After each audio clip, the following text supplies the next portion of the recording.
Mga kalangga, naririnig nyo ba yung ingay dyan sa labas namin? Kasi ako sobrang naririnig na yung tenga ko. Super. Kita nyo yan? O, pakinggan nyo po.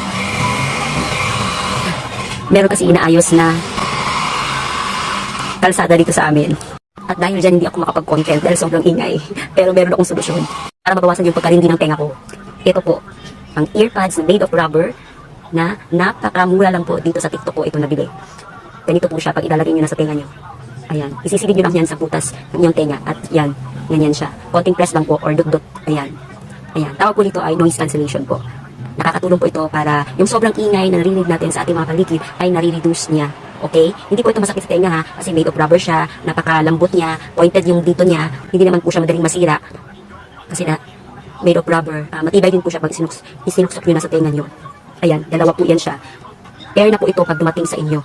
Ayan, ganyan po. Tapos, meron pang lalagyan ganito para hindi po siya mawala just in case kung gusto niyo siyang dalhin kahit saan man kayo pumunta. For example, mahilig kayong mag-travel, tip na tip din po ito sa inyo, lalo na kung ayaw nyong sumakit yung tenga nyo kung nasa himpapawid na yung eroplano.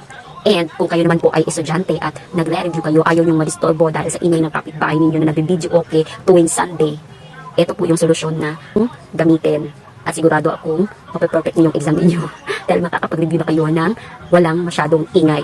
Pero hindi ko po sinasabi ha na as in wala kayong maririnig. Meron din po kayong maririnig. Pero hindi na katulad yung naririnig nyo kanina na sobra-sobra na masakit sa tenga. Ang maririnig nyo ay parang bumubulong na lang kayo. Parang ganun na po.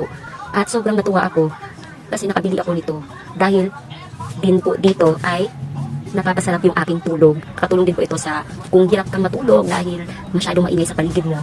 Ayan, ito po yung perfect na perfect po. Ayan, hindi po siya Bluetooth na may music kasi made of rubber po talaga siya. Intended lang po talaga siya para sa yung noise ano po, yung mabawasan yung ingay sa yung paligid. Kung ayaw mo nang maingay. Kung ikaw yung tipong taong gusto mong meron kang privacy at ayaw mong masyadong maingay yung paligid mo, ito yung the best po na earpads noise cancellation para sa iyo. So, kung gusto po ninyo, ito nasa yellow basket ko lang po yan. Click nyo na po at check out nyo na.